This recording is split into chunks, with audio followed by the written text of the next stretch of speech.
Welcome to the Money Maven Project podcast.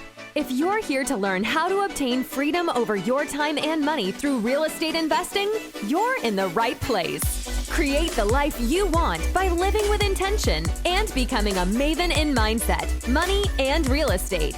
Now, here's your host, Justin Monk. Hey, this is Justin Monk with the Money Maven Project podcast. Super excited today.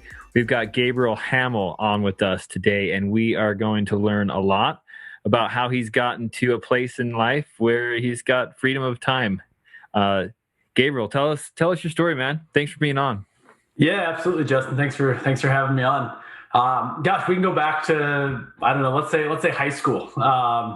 You know, school was not really my thing. I mean, I stayed in high school for the social aspect, and I was a high school wrestler, and so that's what really kept me there. You know, as far as what I learned at school, like I just knew that wasn't, you know, that typical box of a classroom really wasn't my thing. I joined the Army National Guard my senior year of high school, and after high school did a few odd and end jobs. Went to basic training that fall after my senior year, and soon after that, around 2002, after doing some odd and end jobs, taking a couple random classes, I had read Rich Dad Poor Dad. And that's the first book that I picked up that I didn't want to put down. I mean, I never read a book. I mean, like a full book, word for word, all through my childhood. It was like, that was the first book that I picked up and was like, yes, I want to keep reading this. Devoured that. And I decided like right then and there, like I will become financially free. I'm going to do it through real estate. I want to retire young and I want to retire rich. Right. Like that was also one of Kiyosaki's books. Yeah. And that was in about 2002. And then in 2003, I got called up and I got deployed. And so I spent a year in Iraq and Kuwait, and I constantly thought about the lessons I learned in that book. And I just kept telling all the guys I was deployed with, I was like, I'm coming back and I'm building this real estate empire. And they were like, yeah, good luck, man. You're an idiot. I don't know how you're going to do this. And I said, I don't know how either. You know, I was literally living in the attic of my friend's house before we got deployed for like $100 a month. Yeah. And they're like, how are you going to do this? Like, you don't have any education. I said, I don't know how, but I know I'm going to. And then I came back in 2004, looked for a year, 2005, bought my first house. And that was, 2005 was right, during the subprime. I didn't have, money, a job, and the bank approved me. And now I did with that house what they refer to now as house hacking, where I bought the house, rented out 2 of the 3 rooms, and I didn't know the term house hacking. That just made financial sense. Like I could rent out 2 of the rooms to live less than I could anywhere else. And that was really the beginning of my journey, 2005 with that first purchase. And so where are you at today? Where are you at and what are you focused on? Yeah. So I have about 170 units. I had about 175 units. I sold off a couple this year. Actually, some of my original purchases. We could dig into why. I don't sell very, very often. So I have about 171 units right now. It's a mix of a couple mobile home parks, medium size, some small multifamily. I have a couple single family still. But a lot of where, I got to that level started because in 2005, after buying that first house, with no money down, it just seemed too easy. Like I bought another house in 2006. This is when banks were just giving out money. Mm-hmm. So 2005, 2006, 2007, it was no money down, and then a 5% down deal. And I'm just like, this is easy. Like, this is just too easy. I'm going to buy a house every year. I don't even have to show income. But then 2008 came. And actually backing up a little bit, 2006, I also opened up a small nutrition store. And by 2008, the store was making no money. My first son was born. And by 2008, I was like, well, shit, what do I do now? I have these couple houses. They cash flow a little bit. I'm going to go back to the bank and buy another house. And the bank said, not a chance. It's 2008. Guidelines have changed. You actually have to have income, a large down payment. And I was spoiled with this no money down stuff. Mm-hmm. And that's when I was like, well, shit, what else am I going to do? I took a bunch of odd and end jobs again, and eventually landing a minimum wage job in a high school special education class. And a couple months into that job, I'm just going like, and my heart goes out to these kids, man. They need people there that can help them. Mm-hmm. And I was like, this is not my job. I was literally cleaning up shit that was thrown around a stall going, I don't want to do this forever. I don't want to do this for one more year. So I set a goal that year to replace that income. It felt very achievable because it was a lower paying job. And that's when I did my first seller financing deal. And my first seller financing deal, which is how I've built everything else from 2009 to present. I've never bought with traditional financing. From 2009 through 14, it's all been seller financing. And then about 2015, I also incorporated some private money, hard money, and those things. So the first seller financing deal was 2 duplexes side by side. It cash flowed almost to the dollar that I was making at that job. I finished out that year and I stopped working. And so I was financially free, really fast and really young, but I was still very poor. So I lived very much below my means, very frugally for a lot of years, made a lot of sacrifices early on so I can have the life that I have today and keep building and growing, what I'm doing today. Yeah. Wow. That's amazing. I am super intrigued. How did you, how are you pulling that off? All these deals, or at least initially all the deals, were seller financing, and I'm wondering how that's possible. I'm sure there's a bunch of listeners wondering how the heck did he pull that off? So what's your secrets to that? And then how are you finding these deals and these sellers that are willing to finance it? Yeah, it's a good question. So when the bank in 2008 said, no, we're not going to finance you, you need to go get a job or and show a couple years of income. I remember briefly reading about private money, hard money, and seller financing. I didn't know anything about it. I didn't know, and I didn't feel comfortable at the time. I didn't know anyone with money, and I didn't feel comfortable going out and asking anyone for money. I owned a couple houses, right? I didn't feel like, even when I had one house, I went and made business cards. Like, I was convinced in my mind, yes, I'm an investor. Like, I knew that I would do that, but I didn't feel comfortable asking for private or hard money. I didn't fully understand at the time. Yeah. But I remember seller financing. And so from 2008 to 9, it took almost a year before I put that first deal together. But I was telling everybody what I was looking for, what neighborhoods I was interested in, what kind of properties I was looking at. But I also got on Craigslist every single night. So while I was working this minimum wage job, had young kids at home, or one young son at home at the time, I would get online every single night and I would just scour Craigslist, seller financing, owner terms, as is, just all these terms, and things would pop up. A lot of them were junk. A lot of them were things that I didn't pursue. But I would call the owners and have these conversations. And I got really comfortable talking to these owners, and I got really comfortable looking at these deals and seeing what was out there until finally, so I really went through that process. And then I came across 2 duplexes that they were offering seller financing on, and I'm running the numbers on this thing. And because I had looked at so many other deals that didn't pencil, I knew this did. And so, like, that's something I tell people today that say, hey, we're going to sit on the sidelines until the market shifts. I'm like, no, go and put in the work now, analyze and go through the process, because otherwise you're not going to know when a good deal comes your way.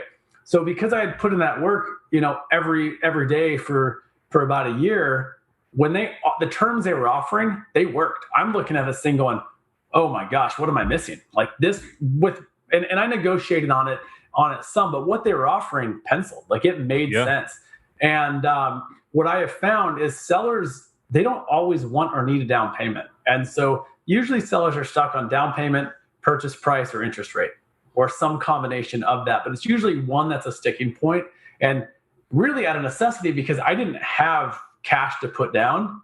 I needed to find sellers that didn't care about a down payment and was more interested in other aspects of the deal. And so I was able to find sellers in kind of that small multifamily space, usually like 2 to 6 units, where they were investors themselves and they already understood the advantage of seller financing the deal. And that's something that I share a lot too, because I used to go on these different podcasts and I kept getting the question, like, how do you talk a seller or convince a seller into carrying financing? Well, after I'd done a few deals, I thought, this is amazing. I need to go educate and convince all these sellers and educate all these sellers on why they should carry financing. And then I reflected back and went, wait a minute, I never had to do that once. Every seller who carried financing for me, they already understood the advantage. And all I had to do was say, hey, what kind of terms are you interested in? And then I just listened.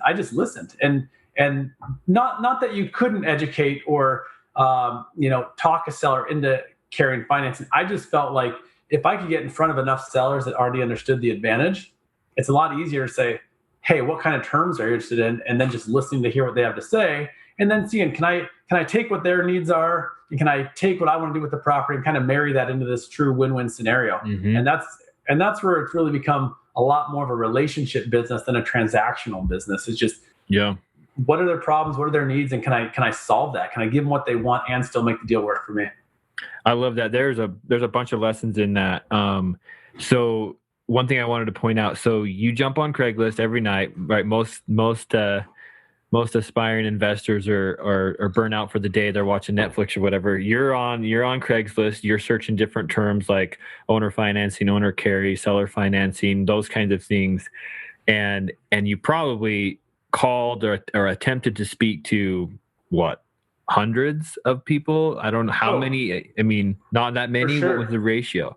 Yeah, it was. I mean, I wasn't tracking anything then, so I'm not. I mean, but it was a lot. I mean, anything that came up that was potential, I would call. And at the same time, I was also every for sale by owner, any sign I saw in the yard.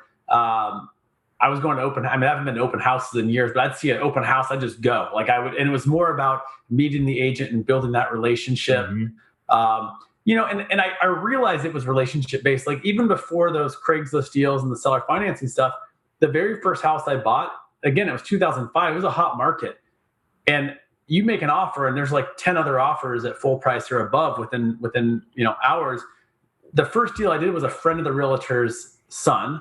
The second deal I did is because I went and made business cards and I told the guy at the gym, hey, I'm looking for a home in this area. So even in a hot market, I bought below the appraisal, like 40,000 below the appraisal, just because I opened my mouth at the gym and said, hey, I'm looking for a home in this area. And he goes, hey, my friend's dad, he's been renting this to his son and his friends for years. They're moving out. This guy doesn't want to deal with realtors. Mm-hmm. And all of a sudden there's no competition there. And when I look back at each deal I've done, I mean, just example after example of it's relationship based. And the more conversations, the more relationships you can build, the more opportunities there are. Yeah, and that's a hard thing for new investors to believe in, right? Because it just feels like such a, they'll talk to lots of people and not get any deals, but they don't realize that it's that chance encounter or that chance moment where like, oh yeah, hey, I remember this investor that spoke to me 12 months ago. Now I've got a deal for him. Where's his card or whatever? That's how. Exactly. I can't remember who I was listening to just the other day where it was like he was talking about how surprising it was that. And I think this guy was this is a big multifamily broker investor.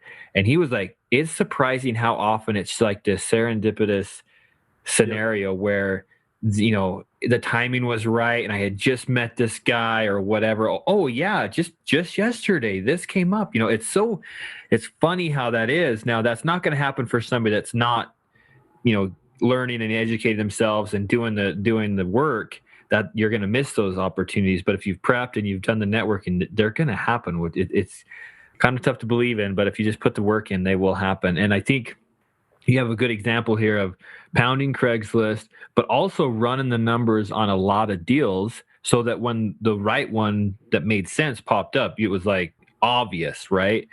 Exactly. And I'm going through that process right now. I'm just kind of laughing at myself because I'm running numbers on these multifamily 8 to 24 units.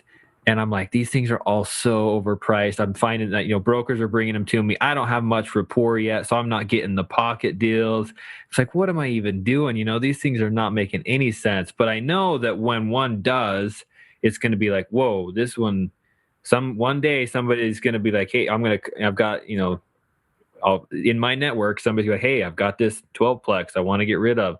And I'll be like, I'll run some numbers and it'll be obvious to me. So, and you'll be able to make a quick decision because I'm seeing that too. Like even the off market and pocket listing stuff that gets sent my way, most of it's junk. And if you take the average property that's on a market and go say get traditional financing, most properties don't pencil out. And I can't tell you how many properties I look at and I keep reminding myself like, there's a reason I'm going through this process. And I don't care that if it goes to market and gets 30 offers, if I've had a chance to look at it and I don't like it, I'm not going to be like, oh gosh, I should have bought that. All of a sudden there's all this interest, right? I'm still sticking to like, this has to make sense to me today. There's a lot of stupid money out there right now. It's crazy. Yeah. People are overpaying, and there's tons of 1031 stuff going around, and it's funny because I haven't really run into any like true off market or pocket deals, because like, oh yeah, it's a pocket deal, but I've told 17 people about it. Yep. That's common. And you know what might work for some person, another investor, it doesn't necessarily mean it's a bad deal, right? Like they just may be in a different position of why they want to buy that property. And so there's a lot of ways to do it. Yeah, for me, I'm planning on syndicating the deal, so I've got to have all that into consideration. I've got to have, the preferred returns for the partners, and there's a few moving parts to it. Whereas somebody that's just sold a development or whatever, they've got some cash, 1031, they've got to park it somewhere, they don't care. They've got to have the decent returns, but they've just got to get it parked. Like they can move way faster than I can, and their numbers don't have to be quite as tight as mine. So it's an interesting world out there. What tips would you have for somebody that's been doing single family, maybe some small multifamily, but wants to get into the medium, larger multifamily deals?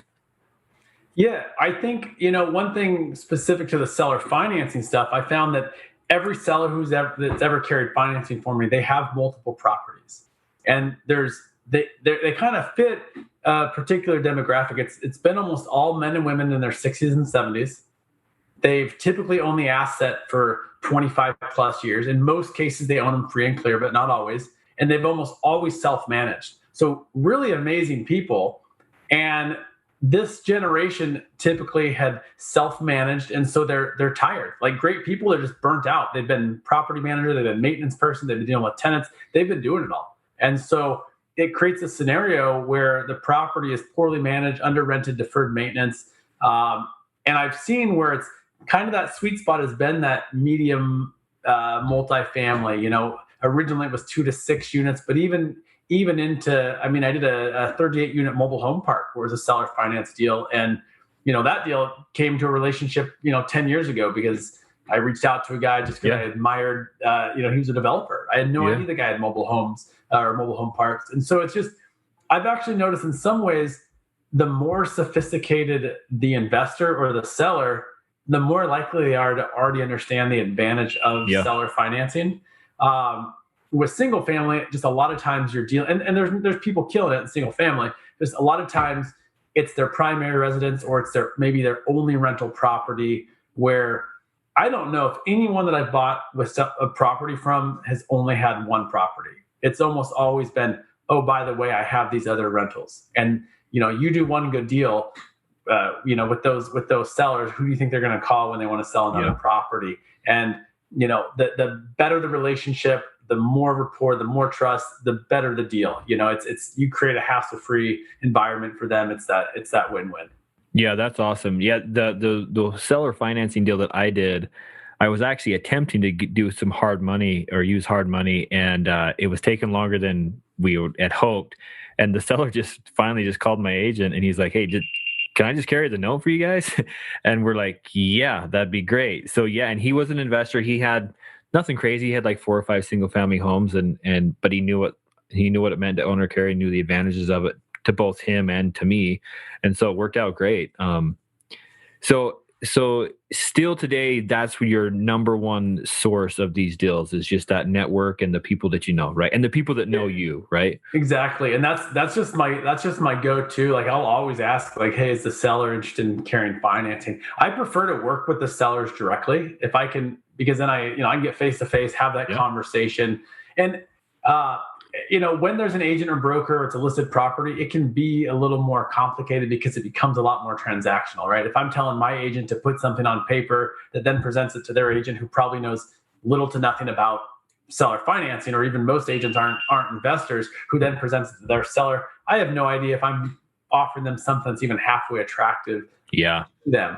I have had some great instances where the seller, it's a listed property and the seller does want to carry financing, but a lot of times agents and brokers will kind of step in the middle and say, "Oh yeah, I would need a whole bunch down. They would need a large down payment," because they're thinking, well, how do I get paid?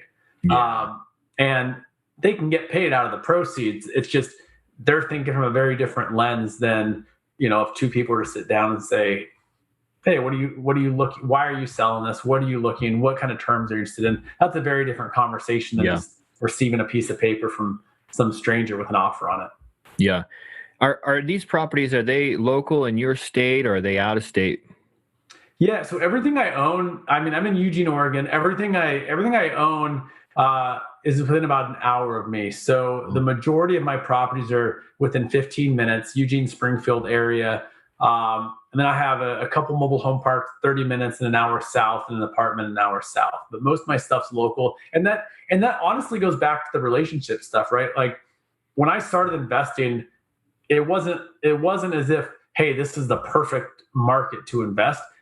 I just realized I know this market, and I know the sub-markets within, like everything I bought in 2009 through 13 was an area that when I was growing up, it was like, hey, you don't really go down there. People didn't really want to be down there. And then it became an area that people wanted to be. So having that market knowledge, not just of the market, but of the sub-market, and seeing, hey, people are gravitating towards that area, it was easy to see that being here.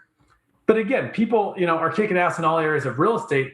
I have friends that live in one state and they invest in 6 other states. And so there's a lot of ways to do it. I found for me, just knowing this market and kind of naturally and organically building my network here, it's worked really well. That was never the plan per se, but it's where my focus has been.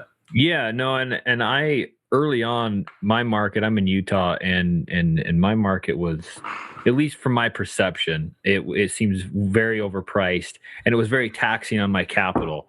Where a 3-bedroom, 2-bath is $150,000 here, I can buy that for $40,000 or $50,000 in the Midwest, and so I was attracted to other states. But now I'm starting to see, based on this conversation, it's a little harder to use a network that's not in your market, right? And so when it comes to multifamily stuff, I'm sticking closer to home, even though the prices are crazy, because it's going to be easier for me to get the word out that this is what I'm doing, this is what I'm looking for, and hopefully that network, like we've been talking about, will help me build that, or at least provide those opportunities. So definitely staying closer to home for the bigger syndication deals. Yeah, and the opportunity, kind of going back to the seller financing stuff. The terms a lot of times is more important than the price, because there's so much flexibility. Like when you go to a bank, they're telling you, hey, these are the terms. Like, here's the interest rate. This is the down payment. This is what I need. This is how you need to qualify. I mean, say you find a property and the seller's just stuck on price. Well, maybe you do an interest only payment. Maybe you amortize it out over 40 years instead of 30 years. I mean, there's just so many scenarios. I've had sellers do direct principal payments. I've had them do interest-only payments. I've had them do specific dollar amounts. There's an instance where the woman said, I need $1,125 a month. So we didn't even have an interest rate written in the contract. It was $1,125 a month written in that contract. That's what I heard her say, and that's how we structured it. So it's there's so many advantages, like where you can ask for. I've asked, hey, can I start payments in 6 months? I've been told no, but I've been told, how about 3 months? How about 4 months? Yeah. Then all of a sudden you have several months of no payments. Just so much flexibility. And if you and the seller are willing to be creative, you can essentially do anything you guys agree on. Yeah, you really do just start with a blank piece of paper and then maybe an attorney, right? And you just say, hey, this is how we want this deal to look. There's no set terms, and you can come up with whatever you want. If our listeners are wanting to learn more about seller financing and the flexibility of it, do you have any resources, books you recommend? I don't know if you have places they can go to learn. Where would you send them? I haven't found a great book. I've considered writing the books. I don't feel. I mean, I feel like I've learned. It's just kind of like trial and error, and kind of with the experience. I mean, my website has a bunch of. I haven't updated in a while with other podcasts, but I mean, there's a lot of podcasts on there. When this releases, I'll put this on there too. But at Hamel Investments, hamelinvestments.com. And then I'm also pretty active on Instagram too. So people that reach out, like one thing that I make a point of, if someone reaches out and they want to jump on a 30-minute call, I will jump on a 30-minute call. I mean, to me, it's just a way to give back. And I get really excited about other people who are either just starting in their real estate journey or wanting to start, or even if they've already started. I mean, that's an exciting thing for me to see, right? Like I had a guy that I spoke at an event in New York, and he was like, "Man, I heard you talk about Craigslist." And I kind of laughed and was thinking, "Yeah, right, Craigslist." And then he's like, "But I went on there and I bought a 6-unit place off of Craigslist." And I'm just going, "Hell yeah!" Because it's just, yeah, you just never know. And to me, like that's what I enjoy. So if you have listeners that are like, "Oh my gosh, I found this seller, they want to carry financing, I don't know what to do," I mean, don't hesitate to reach out to me. That's awesome. Yeah, we'll definitely send them your way. And you should write a book, because I was just thinking in my head as you were talking, I'm like, I've never seen a seller financing book. There's some that skim across the topic as part of a bigger picture, but nothing that's just zeroed in on seller financing. So yeah, we'll wait to hear about the book. Yes, we'll see. I've been saying for a while, like I have not committed in my mind yet if I'm gonna write that book. So we'll see. We'll see. Okay, cool. All right, so let's talk about a little bit more about the mindset of creating freedom of time. You mentioned that early on in your story there, but how did that idea of, hey, I can have more free time to do what I want to do, how did that idea develop over time, and how did you accomplish that? Yeah, it was kind of an interesting journey, because early on I was very focused on just building wealth. Like when you talk to my younger self, it was like, I'm going to get rich, I'm going to build wealth, I'm going to buy these houses. And I enjoy that process, but I wasn't really sure yet as to why. And my mind was so only focused there that, I mean, I would like go on dates with my wife, and it's like all I would talk about and consume me. And it started affecting other areas of my life, where I realized, like, why do I want to be wealthy? Why do I want to build wealth? Like, what am I really after? And it was just really after a lot of self-reflection, I realized I want to own my time, right? It wasn't about swimming in a big pile of money. It was about, I want to do whatever I want to do. I want to live my life a certain way, and I don't want to have a boss. And as my kids are now 10 and 12, almost 13. Yeah, I get to spend a lot of time with them. And so, several years back and, several deals in, I asked myself, well, why? And it came back to time, and I wanted time freedom. And then I realized everyone's talking about financial freedom. And that's what I was talking about too. I want to be financially free. And it was, why do I want to be financially free? Because I want to have time freedom. And then I would have other conversations, and every single person who ever mentioned time, that they wanted to be financially free or build wealth, and I asked them why, it always 100% came back to time. They want more time with their family. They want time to travel. They want time. Maybe they're connected to a cause that they want to spend more time with, or they have elderly parents or grandparents, whatever it was, it came down to time. And I found that a lot of people lose that sense. Like, maybe they started building what they're building so that they could have more time, but oftentimes that gets forgotten. And I decided that's not gonna be me. And so now when I go into any decision with my business, I think, well, how does this affect my time? Yeah. So there's a lot of decisions I've made because of understanding how it'll affect my time. So for instance, when I turned my properties over to property management, one path is, and I'm not judging anyone else's path, because everybody has the right to live the way they live. Some people, exactly, yeah. Some people genuinely love, you take a guy like Gary Vee, who was going to work 100 hours no matter how financially free he is. I think he's genuine to that. The guy loves to work, right? Mm-hmm. But that's not me. And so, I thought, do I open a property management company, or do I go third-party property management? Well, I realized I don't enjoy property management. The time that it would take away from my family. It would take away from putting more deals together. Putting deals together and building relationships, talking to people, that doesn't feel like work at all. Like, I enjoy that. So does this feel light? Does this feel heavy? And how does it affect my time? So every decision, I think, how will this affect my time? My time with my family, my time, to be able to travel, to work out in the middle of the day, like all these other aspects of my life, the health and my family, which are two important parts. Will this take away from that, or will it add to that? Yeah, I think that's super profound, and I hope everybody's hearing that, because I think we often see others and the freedoms that they're enjoying, the houses or the vacations or the whatever, and they were like, oh, I want money so I can have that life. But ultimately what we're really attracted to is the freedom of choices that people with lots of money have, or just not lots of money, but sufficient money, right? It doesn't have to be $1 billion. It just has to be the right amount. And we're all attracted to it, but I think we often just we target the money and the amount of it rather than, well, how do I design a life where I'm free? Yes, it does take some money because that's what can provide the choices and things. But I think that's profound, and I think it needs to be talked about more on social media absolutely. and stuff like that. That's ultimately what we want. I mean, if everybody, and I've said this before on other podcasts, but just imagine a world where everybody was financially free, so everybody could give and donate time and money and pursue the different things that to ultimately change the world, bringing water to certain villages in Africa, or donating eyeglasses to some groups in South America, like whatever it is. If we all reach that certain point, man, the world is just, and the amount of good that we can do as a people is exponentially, it's just huge. Absolutely. And that's going to require either time or money, or a combination of both. And you nailed it with when you said choices. It comes down to just the ability to have more choices with how you spend your time.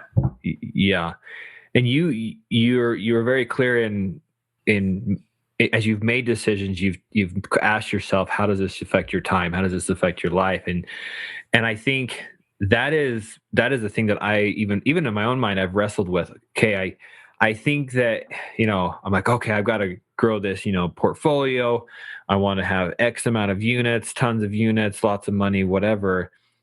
But and I feel like my potential is only realized in the size of my company and the number of units. And I've had to be like, hey, well, is that really what I'm supposed to be doing? How I'm most able to have an impact on the world? Because that might not be. It might be an X amount of units and then being able to spend my time elsewhere. And so I think your question of how does this affect my time? Why, I've heard people say, why am I doing this? But asking it why, like over and over, till you really get down to the ultimate goal or the ultimate reason that you're pursuing the things that you're pursuing, and being careful not to grow a company that just becomes another job. And now we're bound by it instead of a 9 to 5. And I've seen and heard stories of that happening also. Oh, me too. So much so they've kind of built themselves into the corner, and it's, well, gosh, this is not why I built this in the first place. And so, seeing people do that is part of why I started speaking about time freedom, because I'd ask, why did you build this? Why are you building this? And it was, man, I wanted time. Yeah. Wanted more time. Yeah. And that's part of the reason that I started this podcast and the platform, is because every time I heard somebody talk about something that they were passionate about, let's just say, for example, snowboarding or surfing or whatever, right? And they're like, well, I don't do that anymore because of what? Don't have time or don't have money. Exactly. Right. And I'm just like, well, hold on. Like, we're doing it wrong. If we're having to turn down the things that we're passionate about, or, whatever. Hey, I wasn't able to spend time with the family this week because I had to work overtime because I need more money or whatever. Right. That is so limiting on the quality of life I think we can have. And I'm like, we've got to start thinking about this differently. We've got to decide on the life we want and then design a job or a career or a money-making machine around that life. Exactly. Oftentimes we go get a job or a career or whatever, and then we build the life to fit in the cracks of that. And there was a time in my life where I'm like, you know what? I'm sick of trying to fit life in between or in and around work. And I'm like, I've got to start developing passive income and other ways to get to that place where I'm financially free. And I still have I have a 9 to 5 or whatever you want to call it, but I have a great job. It's awesome. But I've also started to, my relationship with that job has changed, and I'm making different decisions of how I manage that and interact with that job. Well, and it's been huge. It comes down to the choices, right? Like I know people that love their job, but it's the ability of, can you leave if you wanted to, right? I mean, I I have a friend who's a surgeon, and he does, free surgeries now. He loves his patients. He loves his job, but the guy's built this huge portfolio of real estate, has this passive, amazing passive real estate flow. He's still able to do what he loves for his patients and surgery, but it's on his terms. He doesn't have to do it. So it's like, sometimes people think I hate on the 9 to 5 or I hate jobs. And sometimes you have to do that. And if you love your job, great. But it's the ability to, if you don't anymore, or if something changes, to be able to shift and say, I don't have to work anymore. Yeah. I choose to work. I don't have to work. Yeah. But, the majority of people, if they didn't have to go to their 9 to 5, they wouldn't. And me, I have a really good gig, and it's a really good setup. I'm a part owner in a company, so I have some freedoms that come along with that. So I can't complain, and that's been good. So let's jump to one question I wanted to ask. Was you started in 2004, 2005? Yep. So here we are, we're 15 years later, almost 16 years later. What do you say to the new investor that's like, man, I've been doing this for 6 months and I'm just pissed off that I don't have, 10 units, and I'm just freaking out because I can't, they can't just be patient with the process, and they don't understand that it takes time. What do you say to somebody like that, and how do you help them get through and be patient with the process? Yeah, I think it's really comes down to that long-term vision and understanding the difference between making money and building wealth, right?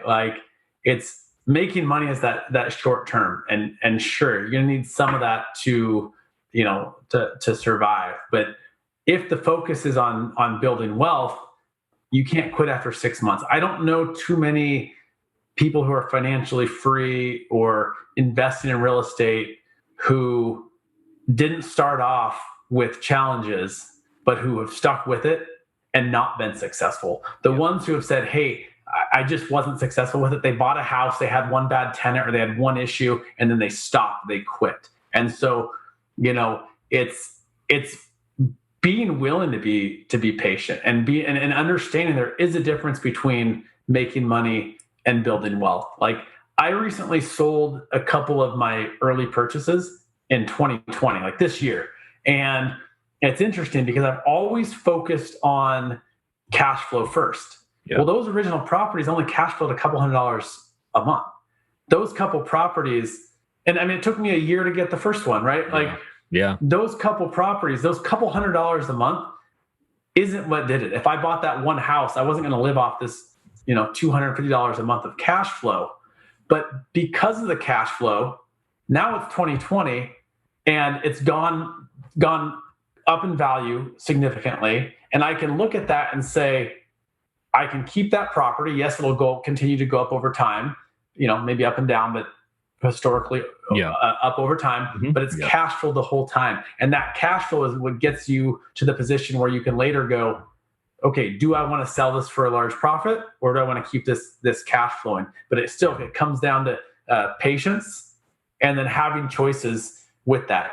Too many times I see new investors just say, I've been doing, like you just said, I've been doing this for 6 months. I found nothing. And it takes time, but it does snowball. And on the other end of that, anyone that I know who's been successful in real estate, they get to this point where oh my gosh, this year I just did as much as I did in the last 10 years. Yeah. Because you're not only have you grown and learned, but your mindset and what you think is possible changes. You realize, well, gosh, that 6 unit wasn't as bad as, it really wasn't that much more work than the single family. Yeah. That 20 unit really wasn't much more work than the 6 unit.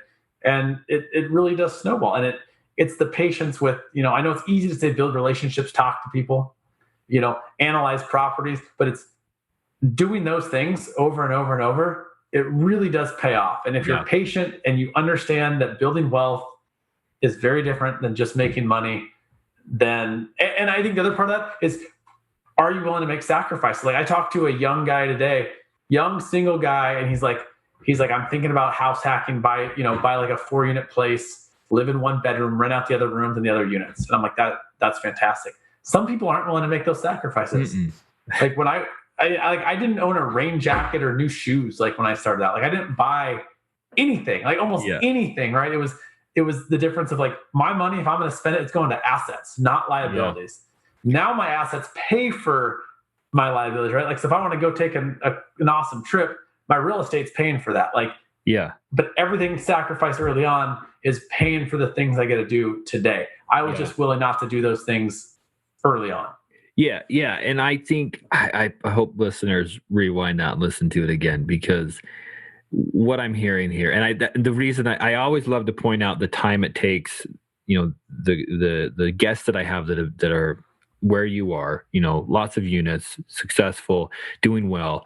I always like to point out how long it took, because I want to make sure people understand that it takes time, and it's going to it's 15 years, and here we are, right? So don't be frustrated when you're 2 years in and your life hasn't changed yet. I'll say this, and you can tell me if you agree. Your first properties will change your life, but you won't feel it at first. Meaning they will change your life in what you're going to learn. And like you, down the road, 10 years, 15 years, when you sell them, that is going to be an awesome cash out. But you won't feel that the first $200 a door that you're cash flowing on the first 2 or 3 properties, it's not going to, all you're going to do is use that as operating capital anyway, and you're going to cover your expenses and grow. And you probably won't take anything home, but you've got to understand that is changing your life. You're just not going to feel it till you look in the mirror 10 years later. And I hope people can just grab onto that and be patient with the process. So. Yeah, no, I agree 100%. And I think it's, 6 months or a year can feel like a long time, but 10 years can also go by and someone can say, oh man, I didn't buy a property. I didn't do anything that 10 years. So it's, I think, what I'll tell a lot of people, and it doesn't matter really the age. I mean, you're 20, you're 30, you're 40, like if you're willing to dedicate a solid decade and like commit to, learning about financial freedom and about how to build wealth through real estate, I mean, you're going to do a lot of positive damage in a 10-year period to possibly set you up for the rest of your life. It's are you willing to make that shift? And I've seen people do that, and it's phenomenal. I've seen people do it who have nothing. I've seen people do it who have high-paying jobs that want to replace that income. But it's that mindset. Like first they want it. Like they're willing to believe like, yes, I want it. They're willing to believe, yes, I can do it. And then they figure out how.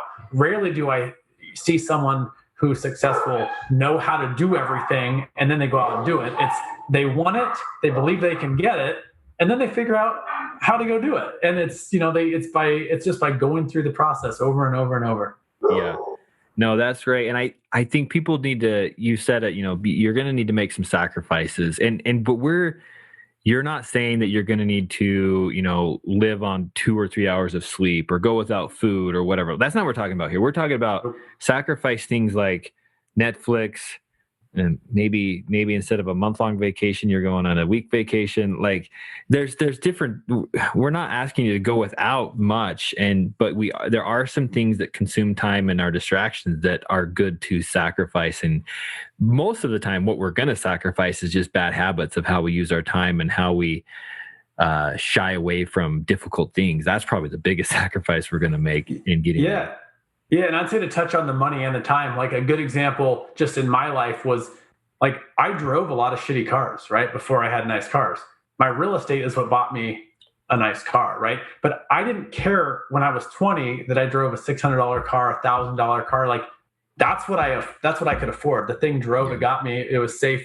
But I didn't care. My friends that were financing $30,000 cars at the time when I'm buying a $600 car, right? Like they were paying on that over and over and over again, where I was pumping that money into, deals, cleaning up a unit because I could rent it for more, and then the time thing is it's also how you look at it, right? Like I feel like that giving yourself time to think, giving yourself time to like really decide what you want gives you clarity around like, how to take that next step. If you're working all day long and then you're sitting on the couch and you're watching movies till you go to bed and you wake up and do it again and again, and you haven't even allowed your time to reflect and meditate on what it is that you want out of your life, how are you gonna start to create that? And so even just taking the time to go, what do I want out of my life? What do I want my ideal life to look like?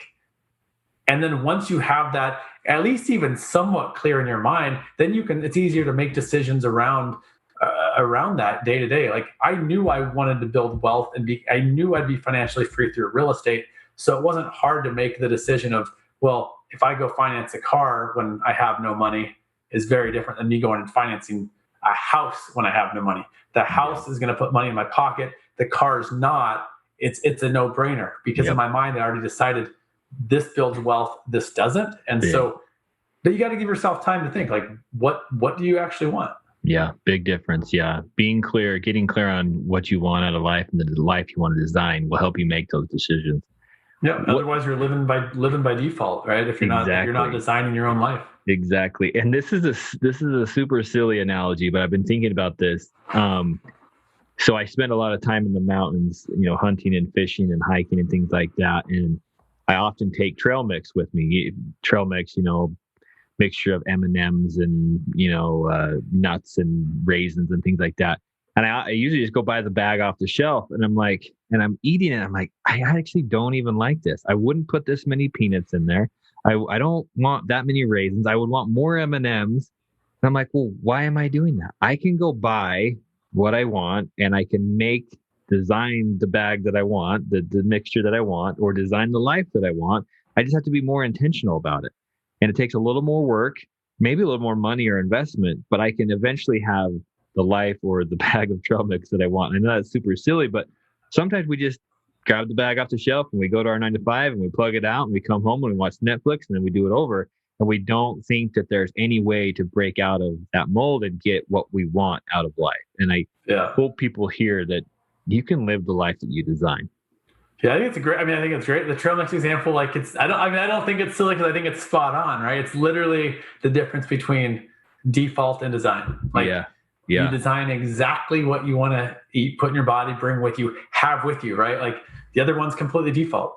Yeah. You grab it, you have it, that's your only option. Or you can literally create exactly what it is that you want. Yeah, it's so funny because I just realized I'm like, I don't even like peanuts. I like cashews more. So why am I eating a bag of trail mix that has peanuts in it? Yeah. And you nailed it right there. You ask yourself why. You do that all the time. Like, why am I doing that? No. Why am I going to this job that I don't like and it's not getting me to where I ultimately want to be? I have these visions of this, but this path is not going there. And we have to step out of that and be more intentional about it. What is the biggest mindset characteristic that you see in people that inhibits them or stops them from reaching their goals and pursuing them? I think either belief in their self that it's not possible for them, but also the lack of taking action. Like you're not. I don't think it's.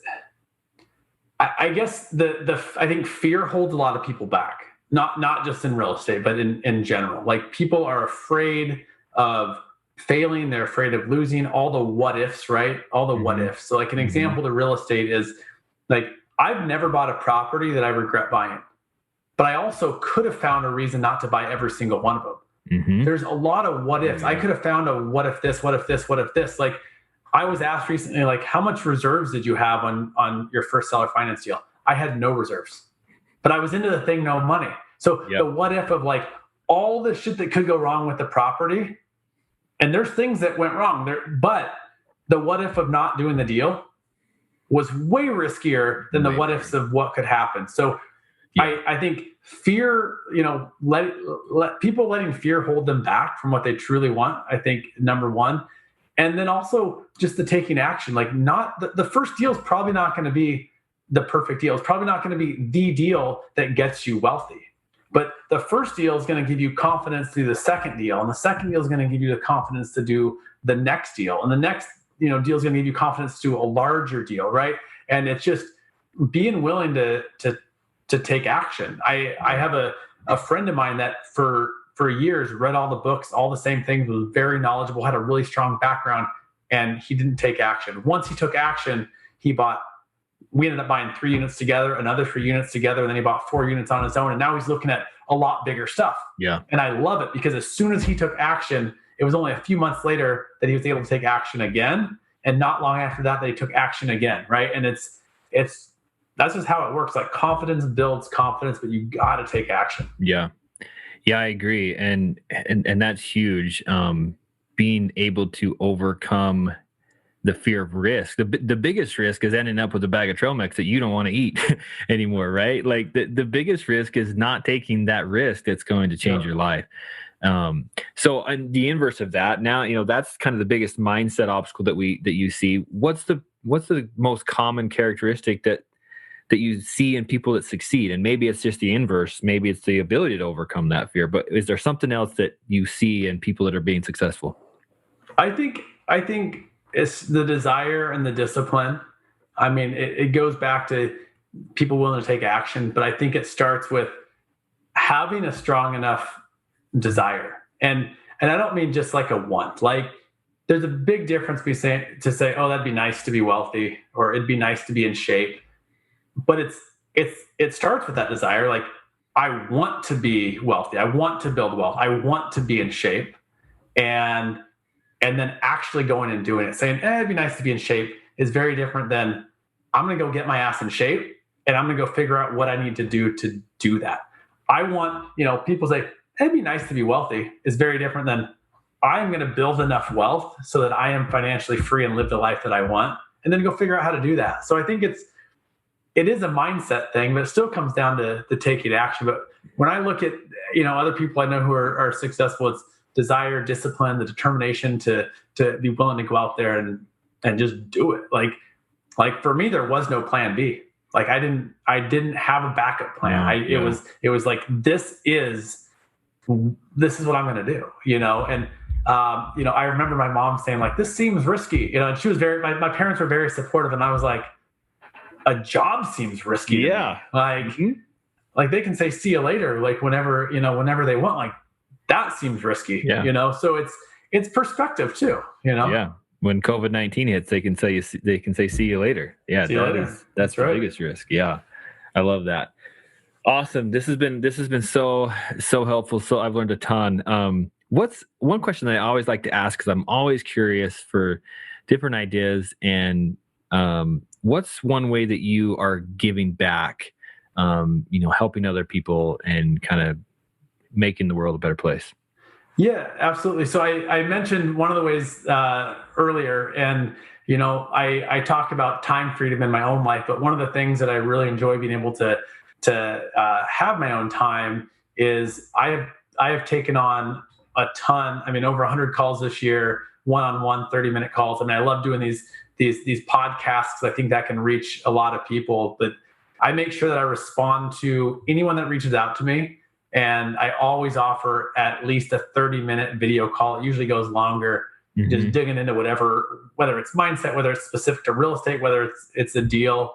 To anyone that reaches out, I will jump on a 30-minute video call. And there's been some other like financial gives and stuff this year, but I would say I value time. And so that's something that I feel really good. I'm able to give back my time. I think one of the greatest gifts you can give or receive from someone is their time. And so I value the time that people give me, and I value being able to give my time to others as well. That's awesome, man. That's so cool.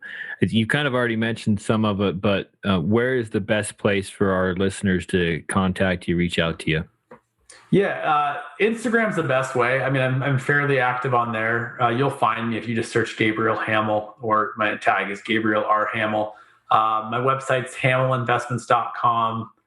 My email is gabriel@hamelinvestments.com. But I'd say Instagram's the best way to find me and get in touch. Perfect, man. Guys, if you're listening, take him up on that 30-minute call. Not everybody does a free 30-minute phone call, so that will be worth it for sure. Gabriel, thanks, man. This has been awesome. I appreciate you jumping on. Oh, absolutely. I appreciate you having me on. Well, man, let's stay in touch. Will do, for sure. Thanks for listening to the Money Maven Project podcast. A true maven shares knowledge with others, so be sure to share this podcast and leave a review.